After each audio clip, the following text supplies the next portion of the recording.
दोस्तों नमस्कार। मोहन भागवत जी ने जो स्टेटमेंट दिया है कि अयोध्या के बाद अब हमें किसी मंदिर पे विवाद नहीं करना चाहिए, क्या ये उससे मिलता जुलता स्टेटमेंट नहीं है जो 2005 में लाल कृष्ण अडवाणी जी ने कराची में जिन्ना की मजार पर कहा था, जब उन्होंने ये कहा था कि जो अखंड भारत का विचार है, मैं शायद उसको नहीं मानता हूं, हमें इतिहास को एक्सेप्ट कर लेना चाहिए। और साथ ही साथ उन्होंने ये कहा था कि मैं जिन्ना को एक सेक्युलर नेता मानता हूं। इसके बाद आरएसएस में और बीजेपी में खलबली मच गई थी और अल्टीमेटली लाल कृष्ण अडवाणी जी को जो उनका पोटेंशियल दावेदारी थी पीएम पोस्ट के लिए, उससे हाथ धोना पड़ा और यहां तक कि उनको एक्टिव पॉलिटिक्स से धीरे धीरे रिटायर करके मार्गदर्शक मंडल में बैठा दिया गया। आज जो मोहन भागवत जी ने कहा है, इसमें और अडवाणी जी के स्टेटमेंट में क्या फर्क दिखता है आपको? मुझे लगता है कि दोनों विचार एक ही हैं, एक ही सोच है। उस समय अगर अडवाणी जी का स्टेटमेंट गलत था या आरएसएस को मान्य नहीं था, तो आज जो मुद्दा है, मोहन भागवत जी जो आरएसएस के चीफ है, जो वो कह रहे हैं, क्या वो आरएसएस को मान्य होगा? सवाल आज इसका है, आज हम चर्चा इसकी करेंगे। इसीलिए इस वीडियो को पूरा देखिएगा। मैं आपके सामने कुछ और हिस्टोरिकल फैक्ट्स रखूंगा और फिर ये देखेंगे कि आने वाले दिनों में जो ये विवाद है, ये क्यों दिया गया, ये स्टेटमेंट किस लिए आया, और सबसे बड़ी बात थी कि इसके पीछे क्या कोई राजनीतिक मंशा है? क्या आरएसएस कोई कवर अप कर रहा है या 2027 और 29 के चुनावों की तैयारी की एक रणनीति है? इसको हमें समझना होगा। दोस्तों, सबसे इंपॉर्टेंट चीज ये है कि भागवत जी ने यह कहा कि अगर कोई हिंदू नेता बनना चाहता है तो इसीलिए वो बार बार मंदिर मस्जिद का विवाद खड़ा कर रहा है। तो सवाल तो बिल्कुल सही है, क्योंकि जितने भी आज नेता भारत के बीजेपी की पार्टी में हैं, ये सब अयोध्या मूवमेंट के सामने ही तो आए थे। और कौन सा बड़ा नेता है बीजेपी का जो अयोध्या मूवमेंट से जुड़ा हुआ नहीं था? एक नाम बता दीजिए। कहने का मतलब यह है कि अगर अयोध्या मंदिर के कारण आज बीजेपी को नेता मिले हैं, तो बाकी मंदिरों का विवाद छेड़कर क्या जो एग्जिस्टिंग नेता हैं उनको ये लग रहा है कि उनके सामने नए नेता खड़े हो जाएंगे और उनको चुनौतियां मिलेंगी? क्योंकि भागवत जी का ये कहना कि मंदिर मस्जिद विवाद करके हिंदू नेता बनने का प्रयास ना करें, क्योंकि वो पहले ये प्रयास कर चुके हैं और उसमें उनको सफलता मिल चुकी है। सवाल आज इस बात का है कि क्या भविष्य के नेता जो हिंदू नेता बनना चाहते हैं, क्या वो अपना कोई एजेंडा नहीं ला सकते? क्या आरएसएस डिसाइड करेगा कि हिंदुओं का एजेंडा क्या होगा? क्या आरएसएस हिंदुओं का प्रतिनिधित्व करता है? ये आज एक बड़ा सवाल है। अगर ऐसा है तो हिंदुस्तान में जितने वोटर हैं वो करीब 40% ही आरएसएस समर्थित बीजेपी को वोट करते हैं। बाकी जो 40% हैं वो बीजेपी के साथ या आरएसएस के साथ क्यों नहीं है? क्या वो हिंदू नहीं है या वो आरएसएस और बीजेपी को अपना नेता मानने को तैयार नहीं? उन हिंदुओं की क्या राय है, इसके बारे में भी हमें सोचना होगा। बीजेपी जब अपने, जिसे कहते हैं कि बढ़ावे की तरफ थी, उठने के कगार पे थी, उस समय तीन मुद्दे थे: अयोध्या, मथुरा और काशी। आज काशी पे ज्ञानवापी जो विवाद है, वो मामला कोर्ट में है। मथुरा का मामला भी कोर्ट पहुंच चुका है। एक मामला जो अभी तक अयोध्या का है वो ही सॉल्व हुआ है। अब सवाल इस बात का है कि क्या बीजेपी और आरएसएस ये मानती है कि मथुरा और काशी इंपॉर्टेंट नहीं रहा? क्योंकि मोहन भागवत जी ने एक बात कही कि अयोध्या जो था वो आस्था का सवाल था, तो क्या मथुरा आस्था का सवाल नहीं है? इनफैक्ट भगवान कृष्ण का जो कंट्रीब्यूशन है भारत की फिलॉसफी में, वो रामायण से या रामचंद्र जी से ज्यादा है। आप किसी भी डायमेंशंस में देख लीजिए, चाहे वो भारत की रणनीति हो, अध्यात्म हो, इंटेलेक्चुअल कैपिटल हो, या और भी आप देख लें, जितना भी भारत का प्रचार, जो भारतीय संस्कृति का प्रचार हुआ है, उसमें गीता और कृष्ण की भूमिका रामायण से ज्यादा है। इस बात को हमें समझना होगा। लेकिन अयोध्या का मुद्दा रिजॉल्व हो गया क्योंकि उससे बीजेपी को पॉलिटिकल फायदा मिला। अब बाकी मुद्दे ना उठाएं, एक सोच हो सकती है। कहीं ऐसा तो नहीं कि कृष्ण जन्मभूमि और ज्ञानवापी का मुद्दा उठाकर अब बीजेपी को कोई पॉलिटिकल गेन नहीं मिल रहा, या इससे उनका अब कोई एक्स्ट्रा, जिसे कहते हैं इंक्रीमेंटल गेन, उनको नहीं मिल सकता, क्योंकि अयोध्या में वो ऑलरेडी हार चुके हैं लोकसभा सीट। क्या उनको ये लगता है कि अब ये मुद्दे जो हैं ये पॉलिटिकली डिविडेंड देने के काबिल नहीं रहे, इसीलिए इन मुद्दों को दरकिनार कर देना चाहिए?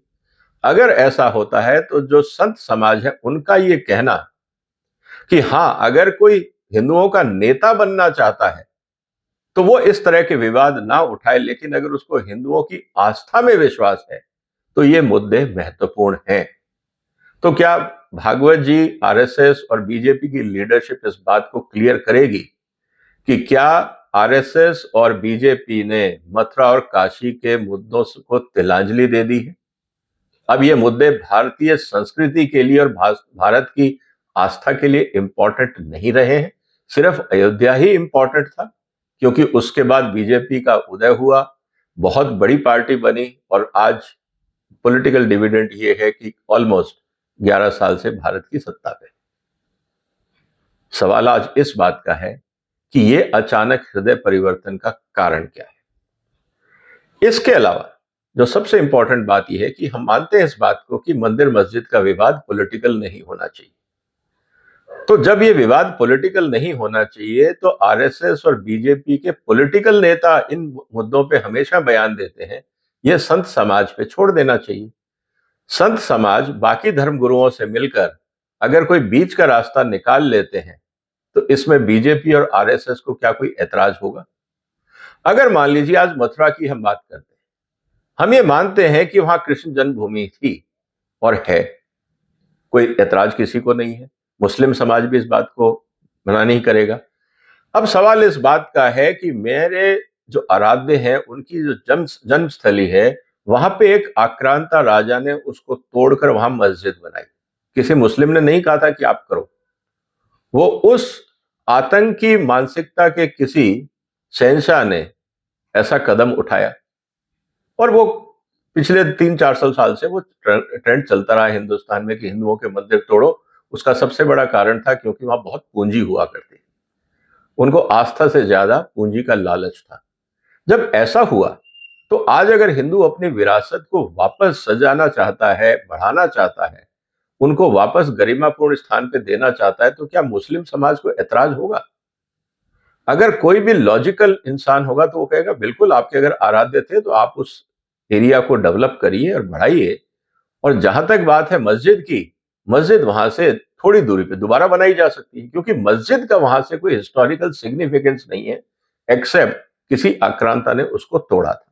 वो एक्चुअली एक नेगेटिव मैसेज जाता है मुस्लिम समाज पे कि आपके जो पूर्वज थे उन्होंने यहाँ पे जो हरकतें करी जिसके कारण मंदिर टूटे, हम उस द्वेष को जो आज सोशल फ्रिक्शन का कारण है, हम उसको खत्म करना चाहते हैं।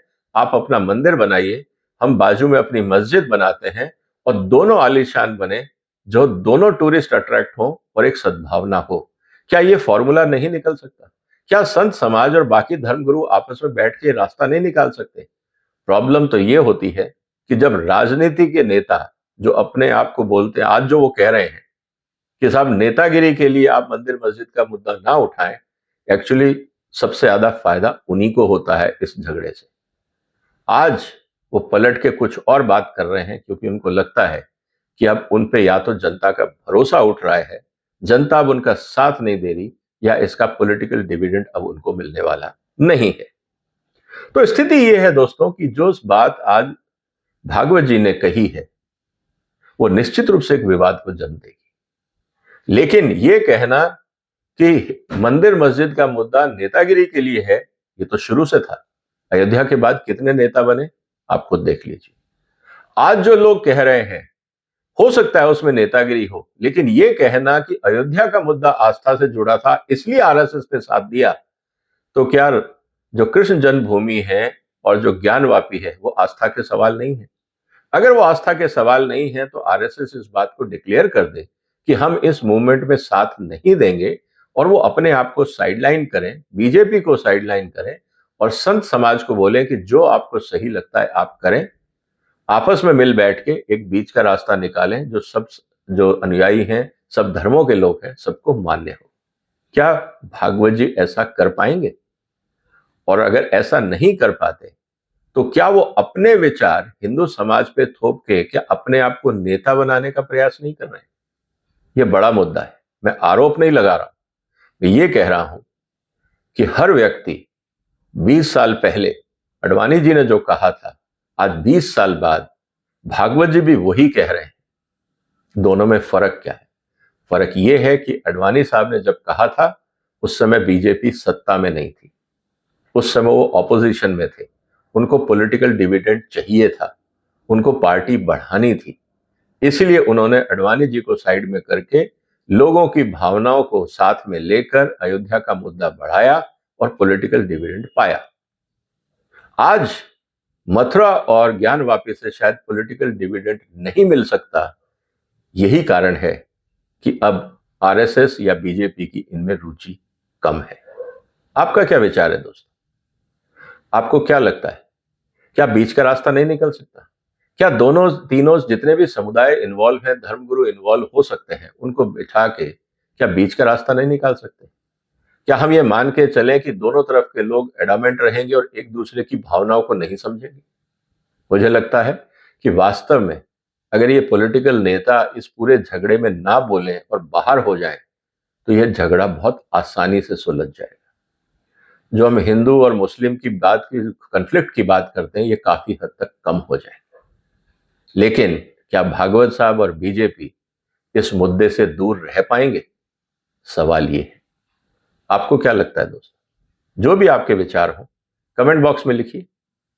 इस वीडियो को शेयर करिए, इसको लाइक करिए, क्योंकि इस तरह के ज्वलंत मुद्दे हम उठाते रहें। देश हित और समाज हित में ये चर्चाएं जरूरी है। आपने वक्त निकाला, आपका धन्यवाद। फिलहाल वंदे मातरम।